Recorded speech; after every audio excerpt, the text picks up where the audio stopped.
नमस्कार दोस्तों। आज हम सुनेंगे मुंशी प्रेमचंद द्वारा लिखित कहानी लॉटरी। तो ये कहानी शुरू करते हैं। जल्दी से मालदार हो जाने की हवस किसे नहीं होती। उन दिनों जब लॉटरी के टिकट आए तो मेरे दोस्त विक्रम के पिता, चाचा, अम्मा और भाई सभी ने एक एक टिकट खरीद लिया। कौन जाने किसकी तकदीर जोर करे। किसी के नाम आए रुपया रहेगा तो घर ही में, मगर विक्रम को सब्र न हुआ। औरों के नाम रुपए आएंगे, फिर उसे कौन पूछता है। बहुत होगा 10-5 हजार रुपए उसे दे देंगे। इतने रुपए में उसका क्या होगा। उसकी जिंदगी के बड़े बड़े मंसूबे थे। पहले तो उसे संपूर्ण जगत की यात्रा करनी थी, एक एक कोने की। पीरू और ब्राजील और टिम्बकटू और होनोलुलु, ये सब उनके प्रोग्राम में थे। वो आंधी की तरह महीने 2 महीने उड़कर लौट आने वालों में न था। वह एक एक स्थान में कई कई दिन ठहर कर वहाँ के रहन सहन, रीति रिवाज आदि का अध्ययन करना और संसार यात्रा का एक बृहद ग्रंथ लिखना चाहता था। फिर उसे एक बहुत बड़ा पुस्तकालय बनवाना था, जिसमें दुनिया भर की उत्तम रचनाएं जमा की जाएं। पुस्तकालय के लिए वो 2 लाख तक खर्च करने को तैयार था। बंगला, कार और फर्नीचर तो मामूली बातें थी। पिता या चचा के नाम रुपए आए तो 5 हजार से ज़्यादा का की डील नहीं। अम्मा के नाम आए तो 20 हजार मिल जाएंगे।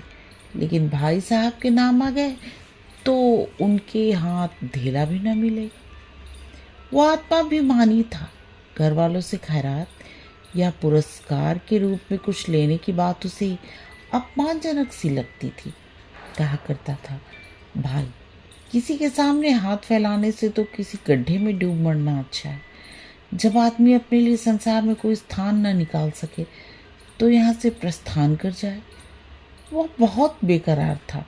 घर में लॉटरी टिकट के लिए उसे कौन रुपया देगा, और वो मांगे भी तो कैसे। उसने बहुत सोच विचार कर कहा, क्यों ना हम तुम सांझे में एक टिकट ले ले। तजवीज़ मुझे भी पसंद आई।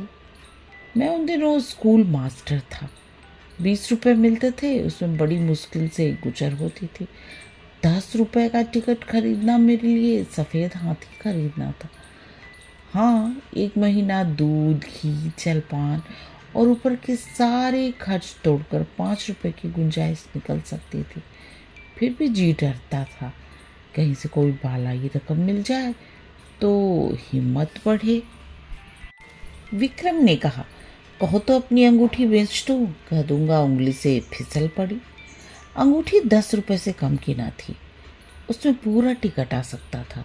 अगर कुछ खर्च किए बिना टिकट में आधा साझा हुआ जाता है तो क्या बुरा है।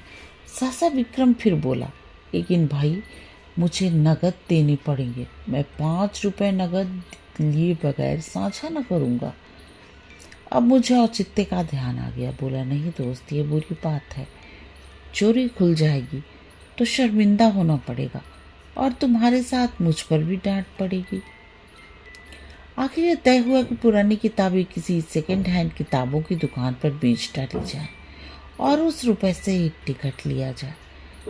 किताबों से ज़्यादा बेजरूरत हमारे घर में और कोई चीज़ न थी। हम दोनों साथ ही मैट्रिक पास हुए थे, और ये देखकर कि जिन्होंने डिग्रियां ली अपनी आंखें फोड़ी और घर के रुपए बर्बाद किए, वो भी जूतियां चटका रहे हैं, हमने वहीं हाल्ट कर दिया। मैं स्कूल मास्टर हो गया और विक्रम मटर गश्त करने लगा। हमारी पुरानी पुस्तकें अब दिमुकों के सिवा हमारे किसी काम की न थी। हमसे जितना चाटते बना चाटा, उनका सत निकाल लिया। अब चूहे चाटे या दिमक, हमें परवाह न थी। आज हम दोनों उसे कूड़ेदान से निकाले, झाड़ पोंछ कर बड़ा सा कट्ठर बांधा। मैं मास्टर था, किसी बुक सेलर की दुकान पर किताब बेचते हुए झेपता था। मुझे सभी पहचानते थे, इसलिए यह खिदमत विक्रम की सुपुर्द हुई, और वह आध घंटे में 10 रुपए का एक नोट लिए उछलता कूदता पहुंचा। मैंने उसे इतना प्रसन्न कभी न देखा था। किताबें 40 रुपए से कम की न थी, पर ये 10 रुपए उस वक्त हमें जैसे पड़े हुए मिले। अब टिकट में आधा साझा होगा, 10 लाख की रकम मिलेगी, 5 लाख मेरे हिस्से में आएंगे, 5 विक्रम के। हम अपने इसी विचार में मग्न थे।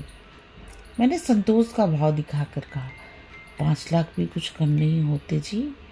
विक्रम इतना संतोषी न था, बोला, 5 लाख क्या, हमारे लिए तो इस वक्त 500 भी बहुत है भाई, मगर जिंदगी का प्रोग्राम तो बदलना पड़ेगा। मेरी यात्रा वाली स्कीम तो टल ही नहीं सकती। हाँ, पुस्तकालय गायब हो गया। मैंने आपत्ति की, आखिर यात्रा में तुम 2 लाख से ज़्यादा तो ना खर्च करोगे? जी नहीं, उसका बजट है 3.5 लाख का, 7 वर्ष का प्रोग्राम है, 50,000 रुपये साल ही तो हुए। 4,000 महीना कहो। मैं समझता हूँ वो 1,000 में तुम बड़े आराम से रह सकते हो। विक्रम ने गर्म होकर कहा, मैं शान से रहना चाहता हूँ, भिखारियों की तरह नहीं। 2,000 में तो तुम शान से रह सकते हो, जब तक आप अपने हिस्से में 2 लाख मुझे न दे देंगे, पुस्तकालय न बन सकेगा। कोई ज़रूरी नहीं कि तुम्हारा पुस्तकालय शहर में बेजोड़ हो, मैं तो बेजोड़ ही बनवाऊंगा। इसका तुम्हें अख्तियार है, लेकिन मेरे रुपए में मैं तुम्हें एक न दूंगा। मेरी ज़रूरतें देखो, तुम्हारे घर में काफ़ी जायदाद है, तुम्हारे सिर कोई बोझ नहीं, मेरे सिर तो सारी गृहस्थी का बोझ है। 2 बहनों का विवाह करना है, 2 भाइयों की शिक्षा है, नया मकान बनवाना है। मैंने तो निश्चय कर लिया है कि सब रुपए सीधे बैंक में जमा कर दूंगा, उनके सूद से काम चलाऊंगा। कुछ ऐसी शर्तें लगा दूंगा कि मेरे बाद भी कोई इस रकम को हाथ न लगा सके। विक्रम ने सहानुभूति के भाव से कहा, हाँ, ऐसी दशा में तुमसे कुछ मांगना अन्याय है। खैर, मैं ही तकलीफ उठा लूँगा, लेकिन बैंक के सूद की दर तो बहुत गिर गई है। हमने कई बैंकों के सूद की दर देखी, स्थायी कोष की भी, सेविंग बैंक की भी, लेकिन दर बहुत कम थी। 2-2.5 रुपये सैकड़ों ब्याज पर जमा करना व्यर्थ है। क्यों न लेन देन का कारोबार शुरू किया जाए। विक्रम भी अभी यात्रा पर न जाएगा, दोनों के सांझे में कोठी चलेगी। जब कुछ धन जमा हो जाएगा तब वो यात्रा करेगा, लेन देन में सूद भी अच्छा मिलेगा और अपना रोब दाब भी रहेगा। हाँ, जब तक अच्छी जमानत न हो, किसी को रुपया न देना चाहिए, चाहे आसामी कितना ही मातबर क्यों न हो। और जमानत पर रुपए दे ही क्यों, जायदाद रेहन लिखा कर रुपए देंगे, फिर तो कोई खटका न रहेगा। वो मंजिल भी तय हुई। अब यह प्रश्न उठा कि टिकट पर किसका नाम रहे। विक्रम ने अपना नाम रखने के लिए बड़ा आग्रह किया। अगर उसका नाम न रहा तो वो टिकट न लेगा। मैंने कोई उपाय न देखकर मंजूर कर लिया और बिना किसी लिखा पढ़ी के जिसके साथ चलकर मुझे बहुत परेशानी हुई। एक एक करके इंतजार के दिन कटने लगे। भोर होते ही हमारी आंखें कैलेंडर पर जाती। मेरा मकान विक्रम के मकान से मिला हुआ था। स्कूल जाने के पहले और स्कूल से आने के बाद हम दोनों साथ बैठकर अपने अपने मंसूबे बांधा करते और इस तरह साए साए की कोई सुन न ले। वो अपनी टिकट खरीद का रहस्य छिपाए रखना चाहता था। यह रहस्य जब सत्य का रूप धारण कर लेगा, उस वक्त लोगों को कितना विस्मय होगा। उस दृश्य का नाटकीय आनंद हम नहीं छोड़ना चाहते थे। एक दिन बातों बातों में विवाह का जिक्र आ गया। विक्रम ने दार्शनिक गंभीरता से कहा, भाई, शादी वादी का जंजाल तो मैं नहीं पालना चाहता। व्यर्थ की चिंता और हाय हाय पत्नी की नाज दरबारी में ही बहुत से रुपए उड़ जाएंगे।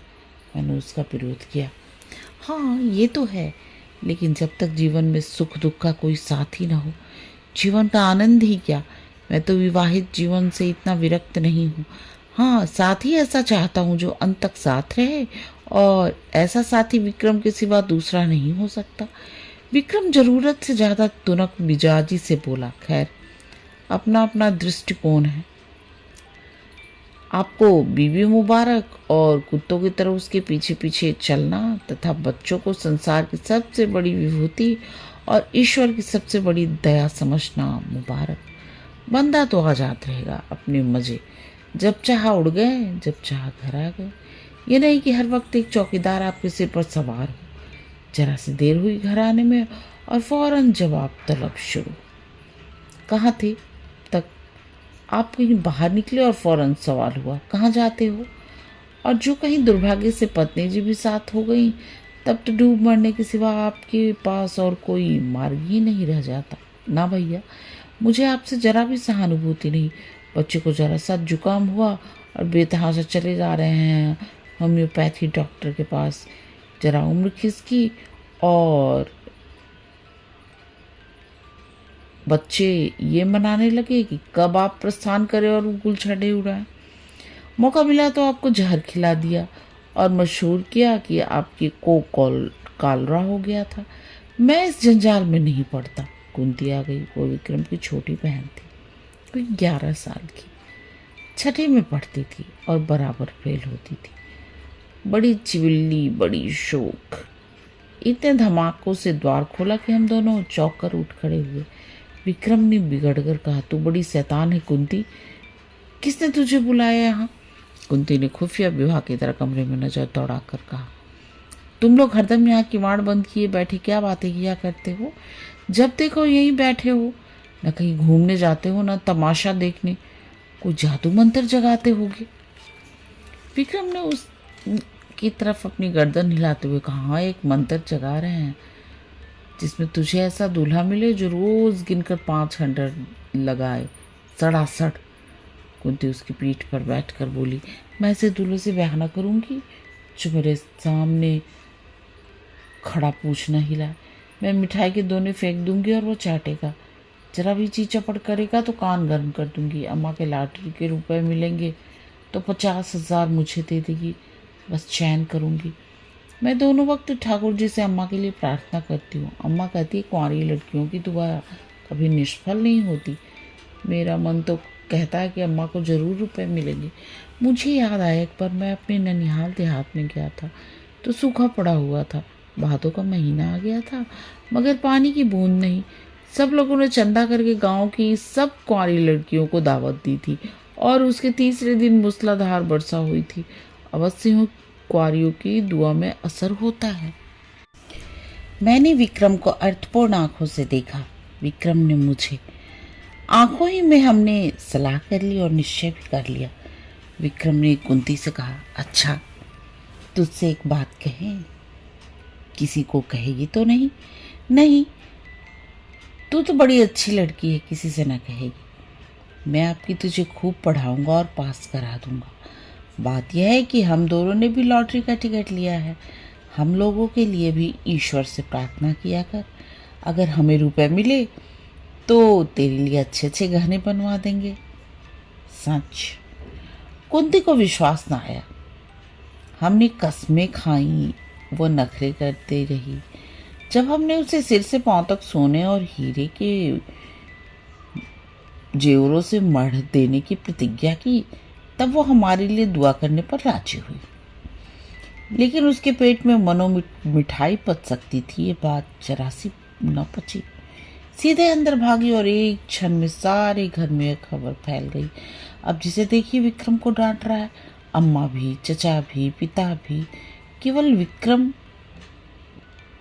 की शुभकामना से या किसी भाव से कौन जाने बैठे बैठे तुम्हें हिमाकत की ही सूझती है। रुपए लेकर पानी में फेंक दिए। घर में इतने आदमियों ने तो टिकट लिया ही था, तुम्हें लेने की क्या जरूरत थी? क्या तुम्हें उनमें से कुछ न मिलता? और तुम भी मास्टर साहब बिल्कुल घोंघा हो। लड़के को अच्छी बातें क्या सिखाओगे, उसे और चौपट किए डालते हो। विक्रम तो लाडला बेटा था, उसे और क्या कहते? कहीं रूठ कर 1-2 जून खाना न खाए तो आफत ही आ जाए। मुझ पर सारा गुस्सा उतरा। इसकी सोहबत में लड़का बिगड़ जाता है। पर उपदेश कुशल बहु तेरे वाली कहावत मेरी आंखों के सामने थी। मुझे अपने बचपन की एक घटना याद आई। होली का दिन था। शराब की एक बोतल मंगवाई गई थी। मेरे मामू साहब उन दिनों आए हुए थे। मैंने चुपके से कोठरी में जाकर गिलास में एक कूट शराब डाली और पी गया। अभी गला जल ही रहा था, आंखें लाल ही थी कि मामू साहब कोठरी में आ गए और मुझे मानो सेंध में गिरफ्तार कर लिया। और इतना बिगड़े कि मेरा कलेजा सूख कर छुहाड़ा हो गया। अम्मा ने भी डांटा, पिताजी ने भी डांटा। मुझे आंसुओं से उनकी क्रोधाग्नि शांत करनी पड़ी। और दोपहरी को मामू साहब नशे में पागल होकर गाने लगे, फिर रोए, फिर अम्मा को गालियां दी, दादा को मना करने पर भी मारने दौड़े और आखिर में कह करके जमीन पर बेसुध पड़े नजर आए। विक्रम के पिता बड़े ठाकुर साहब और ताऊ छोटे ठाकुर साहब दोनों जड़वादी थे, पूजा पाठ की हंसी उड़ाने वाले पूरे नास्तिक। अगर अब दोनों बड़े निष्ठावान और ईश्वर भक्त हो गए थे। बड़े ठाकुर साहब तो प्रातः काल गंगा स्नान करने जाते और मंदिरों के चक्कर लगाते हुए दोपहर को सारी देह में चंदन लपेटे घर लौटते। छोटे ठाकुर साहब घर पर ही गर्म पानी से स्नान करते और गठिया से ग्रस्त होने पर भी राम राम लिखना शुरू कर देते। धूप निकल आने पर पार्क क्यों निकल जाते और चींटियों को आटा खिलाते। शाम होते ही दोनों भाई अपने ठाकुर द्वारे में जा बैठते और आधी रात तक भगवत की कथा तन्मय होकर सुनते। विक्रम के बड़े भाई प्रकाश की साधु महात्माओं पर अधिक विश्वास था। और मठों और साधुओं के अखाड़ों तथा कुटियों की खाक छानते। और माता की तो भोर से आधी रात तक स्नान, पूजा और व्रत के सिवा दूसरा काम ही न था। इस उम्र में भी उन्हें श्रृंगार का शौक था। आजकल पूरी तपस्विनी बनी थी। लोग नाहक लालसा को बुरा कहते हैं। मैं तो समझता हूँ हम में जो ये भक्ति, निष्ठा और धर्म प्रेम है वो केवल हमारी लालसा, हमारी हवस के कारण। हमारा धर्म हमारे स्वार्थ के बल पर टिका हुआ है। हवस मनुष्य के मन और बुद्धि का इतना संस्कार कर सकती है, यही मेरे लिए बिल्कुल नया अनुभव था। हम दोनों भी ज्योतिषियों और पंडितों से प्रश्न करने अपने को कभी दुखी कर लिया करते थे। ज्यों लॉटरी का दिन समीप आता जाता था, हमारे चित्त की शांति उड़ी जाती थी। हमेशा उसी ओर मन टंगा रहता। मुझे आपसे आप कारण संदेह होने लगा कि कहीं विक्रम मुझे हिस्सा देने से इनकार न कर दे तो मैं क्या करूँगा। साफ इनकार कर दिया जाए कि तुमने टिकट में साझा किया ही नहीं, तो कोई तहरीर, कोई दूसरा सबूत, सब कुछ विक्रम की नीयत पर है। उसकी नीयत जरा सी डमाडोल हुई कि मेरा काम तो तमाम। कहीं फरियाद नहीं कर सकता, मुंह तक नहीं खोल सकता। अब अगर कुछ कहूँ भी तो कुछ लाभ नहीं। अगर उसकी नीयत पर फितूर आ गया है तब तो वह अभी से इनकार कर देगा। अगर नहीं आया तो इस संदेह से उसे मर्मांतक वेदना होगी। आदमी ऐसा तो नहीं है, मगर भाई दौलत पाकर ईमान सलामत रहना कठिन है। अभी तो रुपए नहीं मिले हैं, इस वक्त ईमानदार बनने में क्या खर्च होता है। परीक्षा का समय तो अब आएगा जब 10 लाख रुपए हाथ में होंगे। मैंने अपने अंतःकरण को टटोला। अगर टिकट मेरे नाम का होता तो मुझे 10 लाख मिल जाते, तो क्या मैं आधे रुपए बिना कान पूछे हिलाए विक्रम के हवाले कर देता? कौन कह सकता है, मगर अधिक संभव यही था कि मैं हिले हवाले करता। कहता तुमने मुझे 5 रुपए उधार दिए थे, उसमें 10 ले लो, 100 ले लो, और क्या करोगे। मगर नहीं, मुझसे इतनी दया दयानती न होती। दूसरे दिन हम दोनों अखबार देख रहे थे। सहसा विक्रम ने कहा, कहीं हमारा टिकट निकल आए तो मुझे अफसोस होगा कि नाहक तुमसे साझा किया। वो सरल भाव से मुस्कुराया, मगर यही थी उसकी आत्मा की झलक जिसे वो विनोद की आड़ में छिपाना चाहता था। मैंने चौंक कर कहा, सच? लेकिन इसी तरह मुझे भी तो अफसोस हो सकता है। लेकिन टिकट तो मेरे नाम का है, इससे क्या? अच्छा मान लो मैं तुम्हारे साझे से इनकार कर दूं। मेरा खून सर्द हो गया, आंखों के आंधे अंधेरा छा गया। मैं तुम्हें इतना बदनीयत नहीं समझता था, मगर है बहुत संभव 5 लाख। सोचो, दिमाग चकरा जाता है। तो भाई अभी से कुशल है, लिखा पढ़ी कर लो, ये संशय रहे ही क्यों। तो भाई विक्रम ने हंसकर कहा, तुम बड़े शक्की हो यार, मैं तुम्हारी परीक्षा ले रहा था। भला ऐसा कहीं हो सकता है? 5 लाख या 5 करोड़ भी हो तब भी ईश्वर चाहेगा तो नियत में खलल ना आने दूंगा। किंतु मुझे उसके इन आश्वासनों पर बिल्कुल विश्वास ना आया। मन में एक संशय बैठ गया। मैंने कहा, यह तो मैं जानता हूँ कि तुम्हारी नीयत कभी विचलित नहीं हो सकती, लेकिन लिखा पढ़ी कराने में क्या हर्ज है? फिजूल है, फिजूल ही सही तो पक्के कागज पर लिखना पड़ेगा। 10 लाख की कोर्ट फीस की ही 7,500 हो जाएगी। किस भ्रम में हैं आप? मैंने सोचा, भला से सादी लिखा पढ़ी के बल पर कोई कानूनी कार्रवाई न कर सकूंगा, पर इन्हें लज्जित करने का, इन्हें जलील करने का, इन्हें सबके सामने बेईमान सिद्ध करने का अवसर तो मेरे हाथ आएगा। और दुनिया में बदनामी का भय न हो तो आदमी न जाने क्या करे। अपमान का भय कानून के भय से किसी तरह कम क्रियाशील नहीं होता। बोलो, मुझे सादे कागज पर ही विश्वास आ जाएगा? विक्रम ने लापरवाही से कहा, जिस कागज का कोई कानूनी महत्व नहीं, उस पर लिख कर क्यों समय नष्ट करें? मुझे निश्चय हो गया कि विक्रम की नीयत में अभी से फितूर आ गया। नहीं तो सादा कागज लिखने में क्या बात हो सकती है? बिगड़ कर कहा, तुम्हारी नीयत तो अभी से खराब हो गई। उसने निर्लज्जता से कहा, तो क्या तुम ये साबित करना चाहते हो कि मेरी दशा में तुम्हारी नीयत न बदलती? मेरी नीयत इतनी कमजोर नहीं है। रहने भी दो, बड़ी नीयत वाले अच्छे अच्छों को देखा है।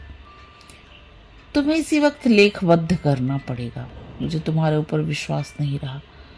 अगर तुम्हें मेरे ऊपर विश्वास नहीं है तो मैं भी नहीं लिखता। तो क्या तुम समझते हो तुम मेरे रुपए हजम कर जाओगे? किसके रुपए और कैसे रुपए? मैं कह देता हूँ विक्रम, हमारी दोस्ती का ही अंत हो जाएगा, बल्कि इससे कहीं भयंकर परिणाम होगा। हिंसा की एक ज्वाला से मेरे अंदर धक उठी। सहसा दीवान खाने में झड़प की आवाज़ सुनाई देने लगी और मेरा ध्यान उधर चला गया। यहाँ दोनों ठाकुर बैठा करते थे। उनमें ऐसी मैत्री थी जो आदर्श भाइयों में हो सकती है। राम और लक्ष्मण में भी इतनी ही रही होगी। झड़प की तो बात ही क्या, मैंने उनमें कभी विवाद होते भी न सुना था। बड़े ठाकुर जी कह रहे थे और छोटे ठाकुर के लिए वो कानून था। छोटे ठाकुर की इच्छा देखकर ही बड़े ठाकुर कोई बात कहते थे। हम दोनों को आश्चर्य हुआ कि दीवान खाने के द्वार पर आकर खड़े हो गए। दोनों भाई अपनी अपनी कुर्सियों से उठकर खड़े हो गए थे। एक एक कदम आगे बढ़कर एक दूसरे को आंखें लाल, मुख विकृत और त्योरियां चढ़ाकर, मुट्ठियां बांधकर देखते हुए मालूम था बस हाथापाई होना ही चाहती है। छोटे ठाकुर ने हमें देखकर पीछे हटते हुए कहा, सम्मिलित परिवार में जो कुछ भी हो, कहीं से भी हो, किसी के नाम भी आवे, वो सबका है बराबर। बड़े ठाकुर ने विक्रम को देखकर एक कदम और आगे बढ़ाया, हरगिज नहीं। अगर मैं कोई जुर्म करूं तो मैं पकड़ा जाऊंगा, सम्मिलित परिवार नहीं। मुझे सजा मिलेगी, सम्मिलित परिवार को नहीं। ये व्यक्तिगत प्रश्न है, इसका फैसला अदालत में होगा। शौक से जाइए अदालत। अगर मेरे लड़के मेरी बीबी या मेरे नाम लॉटरी निकलती तो आपका उससे कोई संबंध न होगा। उसी तरह जैसे आपके नाम लॉटरी निकले तो मुझसे, मेरी बीबी से या मेरे लड़के से उसका कोई संबंध न होगा। अगर मैं जानता कि आपकी ऐसी नीयत है तो मैं भी बीबी बच्चों के नाम से एक टिकट ले सकता था। यह आपकी गलती है, इसलिए कि मुझे विश्वास था आप भाई हैं। ये जुआ है, आपको समझ लेना चाहिए था। जुए की हार जीत का खानदान पर कोई असर नहीं पड़ सकता। अगर आप कल को 10,000 रेस में हार जाएं तो खानदान उसका जिम्मेदार ना होगा, मगर भाई का हक दबाकर आप सुखी नहीं रह सकते। आप न ब्रह्मा हैं, न ईश्वर, न कोई महात्मा। विक्रम की माता ने सुना कि दोनों भाइयों में ठनी हुई है और मल्लयुद्ध हुआ चाहता है, तो दौड़ी हुई बाहर आई और दोनों को समझाने लगी। छोटे ठाकुर ने बिगड़ कर कहा, आप मुझे क्या समझाती हैं?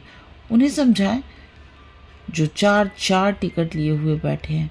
मेरे पास क्या है, एक टिकट, उसका क्या भरोसा है? मेरी अपेक्षा जिन्हें रुपए मिलने का 4 गुना चांस है, उसकी नीयत बिगड़ जाए तो लज्जा और दुख की बात है। ठाकुराइन ने देवर को दिलासा देते हुए कहा, अच्छा, मेरे रुपए में से आधे तुम्हारे, अब तो खुश। बड़े ठाकुर ने बीवी की जवान पकड़ी, क्यों आधे ले लेंगे? मैं एक धेला भी न दूंगा। हम बेमुरौवत और सहृदयता से काम लें, फिर भी उन्हें 5वें हिस्से से ज़्यादा किसी तरह न मिलेगा। आदि का दावा किस नियम से हो सकता है? न बौद्धिक, न धार्मिक, न नैतिक। छोटे ठाकुर ने खिसियाकर कहा, सारी दुनिया का कानून आप ही तो जानते ही हैं। 30 साल तक वकालत नहीं की है। यह वकालत निकल जाएगी जब हमारे कलकत्ता का बैरिस्टर खड़ा कर दूंगा। बैरिस्टर की ऐसी की तैसी, चाहे वह कलकत्ते का ही हो या लंदन का। मैं आधा लूंगा, उसी तरह जैसे घर की जायदाद में मेरा आधा है। इतने में विक्रम के बड़े भाई साहब सिर और हाथ में पट्टी बांधे लंगड़ाते हुए, कपड़ों पर ताजा खून के दाग लगाए, प्रसन्न मुख आकर एक आराम कुर्सी पर गिर पड़े। बड़े ठाकुर ने घबरा कर पूछा, ये तुम्हारी क्या हालत है जी? ये चोट कैसे लगी? किसी से मारपीट तो नहीं हो गई? प्रकाश ने कुर्सी पर लेटते हुए कराहते हुए कहा, लेकिन उस कराह में भी एक मुस्कुराहट थी। जी कोई बात नहीं, ऐसी बहुत चोट लगती रहती है। कैसे कहते हो कि चोट नहीं लगी? सारा हाथ और सिर सूज गया है, कपड़े खून से तर। यह मामला क्या है? कोई मोटर दुर्घटना तो नहीं हो गई? बहुत मामूली चोट है साहब, 2-4 दिन में अच्छी हो जाएगी, घबराने की कोई बात नहीं। प्रकाश के मुख पर आशापूर्ण शांत मुस्कान थी। क्रोध, लज्जा या प्रतिशोध की भावना का नाम भी न था। बड़े ठाकुर ने और व्यग्र होकर पूछा, लेकिन हुआ क्या? यह क्यों नहीं बतलाते? किसी से मारपीट हुई तो थाने में रपट करवा दूं। प्रकाश ने हल्के मन से कहा, मारपीट किसी से नहीं हुई साहब।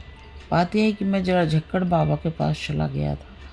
आप तो जानते हैं, वो आदमियों की सूरत से भागते हैं और पत्थर लेकर मारने दौड़ते हैं। जो डरकर भागा वो भागा, जो पत्थर की चोटें खाकर भी उनके पीछे लगा रहा वो पारस हो गया। वह यही परीक्षा लेते हैं।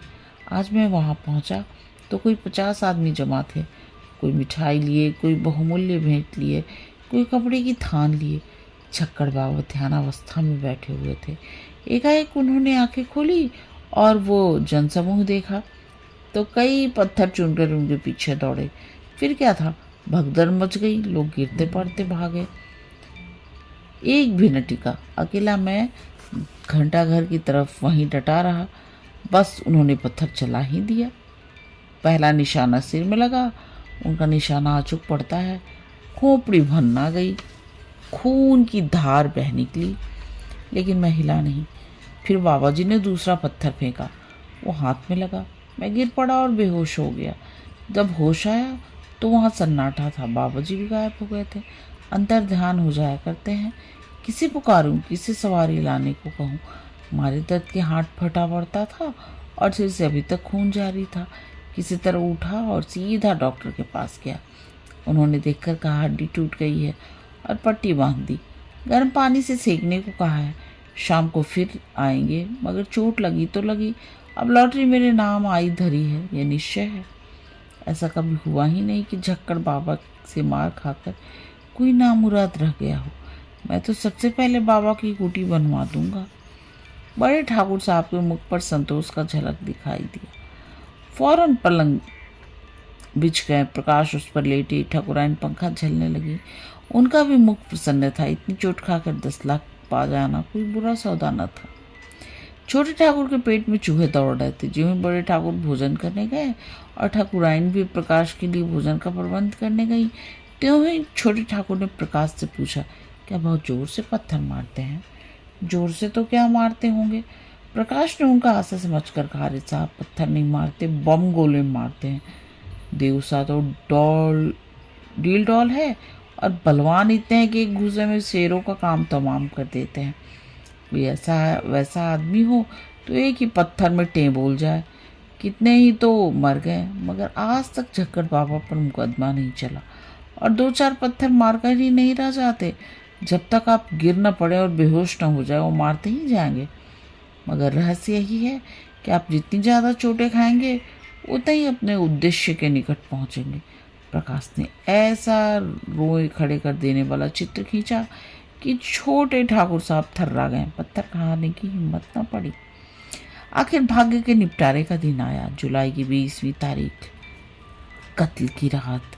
हम प्रातःकाल उठे तो जैसे एक नशा चढ़ा हुआ था, आशा और भय के द्वंद्व का। दोनों ठाकुरों ने घड़ी रात रहे गंगा स्नान किया और मंदिर में बैठे पूजन कर रहे थे। आज मेरे मन में श्रद्धा जागी। मंदिर में जाकर मन ही मन ठाकुर जी की स्तुति करने लगा। अनाथों के नाम तुम्हारी कृपा दृष्टि क्या हमारे ऊपर न होगी? तुम्हें क्या मालूम नहीं हमने कितनी मुश्किल से टिकट खरीदे हैं? तुम तो अंतर्यामी हो। संसार में हमसे ज़्यादा तुम्हारी दया कौन डिजर्व करता है? विक्रम सूट बूट पहने मंदिर के द्वार पर आया। मुझे इशारे से बुलाकर इतना कहा, मैं डाक खाने जाता हूँ, और हवा हो गया। जरा देर में प्रकाश मिठाई की थाल लिए हुए घर में से निकले और मंदिर के द्वार पर खड़े होकर कंगालों को बांटने लगे, जिनकी एक भीड़ जमा हो गई थी। और दोनों ठाकुर भगवान के चरणों में लौ लगाए बैठे हुए थे, सिर झुकाए, आंखें बंद किए हुए, अनुराग में डूबे हुए। बड़े ठाकुर साहब ने सिर उठाकर पुजारी की ओर देखा और बोले, भगवान तो बड़े भक्त वत्सल हैं, क्यों पुजारी जी? पुजारी ने समर्थन किया, हाँ सरकार, भक्तों की रक्षा के लिए भगवान क्षीरसागर से दौड़े और गज को ग्राहकों मुंह में बचाया। एक क्षण के बाद छोटे ठाकुर साहब ने सिर उठाया और पुजारी जी से बोले, क्यों पुजारी जी? भगवान तो सर्वशक्तिमान है, अंतर्यामी, सबके दिल का हाल जानते हैं। पुजारी ने समर्थित किया, हाँ सरकार, अंतर्यामी न होते तो सबके मन की बात कैसे जान जाते? सबरी का प्रेम देखकर स्वयं उनकी मनोकामना पूरी की। पूजन समाप्त हुआ, आरती हुई। दोनों भाइयों ने आज ऊंचे स्वर से आरती गाई और बड़े ठाकुर ने 2 रुपए थाल में डाले, छोटे ठाकुर ने 4 रुपए डाले। बड़े ठाकुर ने एक बार को दृष्टि से देखा और मुंह फेर लिया। सहसा बड़े ठाकुर ने पुजारी से कहा, तुम्हारा मन क्या कहता है पुजारी जी? पुजारी बोला, सरकार की फतेह है। छोटे ठाकुर ने कहा, मेरी? पुजारी ने उसी मुस्तैदी से कहा, आपकी भी फतेह है। बड़े ठाकुर साहब श्रद्धा से डूबे भजन गाते हुए मंदिर से निकले। प्रभु जी आयो शरण तिहारी। हाँ प्रभु जी। 1 मिनट में छोटे ठाकुर साहब भी मंदिर में से गाते हुए निकले। अब पत राखो मेरी दयानिधि, तो ही गति लखी न परे। मैं भी पीछे निकला और जाकर मिठाई बांटने में प्रकाश बाबू की मदद करनी चाहिए। उन्होंने थाल हटाकर कहा, आप रहने दीजिए, मैं अभी बांटे डालता हूँ। अब रही कितनी गई है? मैंने किसी आकर डाक खाने की तरफ जाने का निश्चय किया। विक्रम मुस्कुराता हुआ साइकिल पर आ पहुंचा। उसे देखते ही सभी जैसे पागल हो गए। दोनों ठाकुर सामने ही खड़े थे, दोनों बांझ की तरह झपटे। प्रकाश के थाल में थोड़ी सी मिठाई बच रही थी। उसने थाल जमीन पर पटका और दौड़ा, और मैंने तो उस उन्माद में विक्रम को गोद में उठा लिया, मगर कोई उससे कुछ पूछता नहीं। सभी जय जयकारियां की हाँक लगा रहे थे।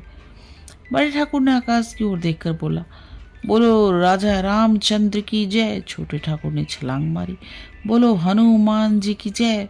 प्रकाश तालियां बजाता हुआ चीखा, दुहाई झक्कड़ बाबा की। विक्रम ने और जोर से कहा हमारा, और फिर अलग खड़ा होकर बोला, जिसका नाम आया है उसे 1 लाख लूंगा। बोलो है मंजूर?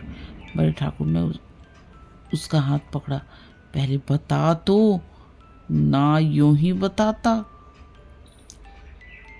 छोटे ठाकुर बिगड़े, महज बताने के लिए 1 लाख? शाबाश। प्रकाश ने भी त्योली चढ़ाई, क्या डाक खाना हमने देखा नहीं? अच्छा तो अपना अपना नाम सुनने के लिए तैयार हो जाओ। सभी लोग फौजी अटेंशन की दशा में निश्चय खड़े हो गए। होश हवास ठीक रखना। सभी पूर्ण सचेत हो गए। अच्छा तो सुनिए कान खोलकर, इस शहर का सफाया है। इस शहर का ही नहीं, संपूर्ण भारत का सफाया है। अमेरिका के एक हब्सी का नाम आ गया। बड़े ठाकुर झल्लाए, झूठ झूठ, बिल्कुल झूठ। छोटे ठाकुर ने पैतरा बदला, कभी नहीं, 3 महीने की तपस्या यूं ही रही जाती। वाह। प्रकाश ने छाती ठोककर कहा, यहाँ सिर फुड़वाए और हाथ तुड़वाए बेटे हैं, दिल लगी है। इतने में और 50 आदमी उधर से रोनी सूरत लिए निकले। ये बेचारे भी डाक खाने से अपनी किस्मत को रोते चले आ रहे थे। मार लिया रे अमेरिका का हब्सी, अभागा पिशाच दुष्ट। अब कैसे किसी को विश्वास ना था। बड़े ठाकुर झल्लाए हुए मंदिर में गए और पुजारी को डिसमिस कर दिया। इसीलिए तुम्हें इतने दिनों से पाल रखा है, हराम का माल खाते हो और चैन करते हो। छोटे ठाकुर साहब की तो जैसे कमर टूट गई। 2-3 बार सिर पीटा और वहीं बैठ गए, मगर प्रकाश के क्रोध का पारावार न था। उसने अपना सोटा लिया और झक्कड़ बाबा की मरम्मत करने चला। माता जी ने केवल इतना कहा, सभी ने बेईमानी की है, मैं कभी मानने की नहीं। हमारे देवता क्या करें, किसी के हाथ से थोड़े ही छीन लाएंगे। रात को किसी ने खाना नहीं खाया। मैं भी उदास बैठा हुआ था कि विक्रम आकर बोला, चलो होटल से कुछ खाएं, घर में तो चूल्हा नहीं जला। मैंने पूछा, तुम डाक खाने से आए तो बहुत प्रसन्न क्यों थे? उसने कहा, जब मैंने डाक खाने के सामने हजारों की भीड़ देखी तो मुझे अपने लोगों के गधेपन पे हंसी आई। एक शहर में जब इतने आदमी, तो सारे हिंदुस्तान में इसके 1000 गुने से कम ना होंगे, और दुनिया में तो लाख गुने से भी ज्यादा हो जाएंगे। मैंने आशा का जो एक पर्वत सा खड़ा कर रखा था, वो जैसे एक बार ही इतना छोटा हुआ कि राई बन गया, और मुझे हंसी आई, जैसे कोई देवता, दानी पुरुष छटाक और अन्य हाथ में लेकर 1 लाख आदमियों को न्योता दे बैठे, और यहाँ हमारे घर का एक एक आदमी समझ रहा है कि मैं भी हंसा। हाँ, बात तो यथार्थ में यही है, और हम दोनों लिखा पढ़ी के लिए खड़े लड़ते थे। मगर सच बताना, तुम्हारी नीयत खराब हुई थी कि नहीं? विक्रम मुस्कुराकर बोला, क्या करोगे पूछकर, पर्दा ढका रहने दो। कहानी समाप्त। कहानी सुनने और अपना कीमती समय देने के लिए आप सबका बहुत बहुत धन्यवाद।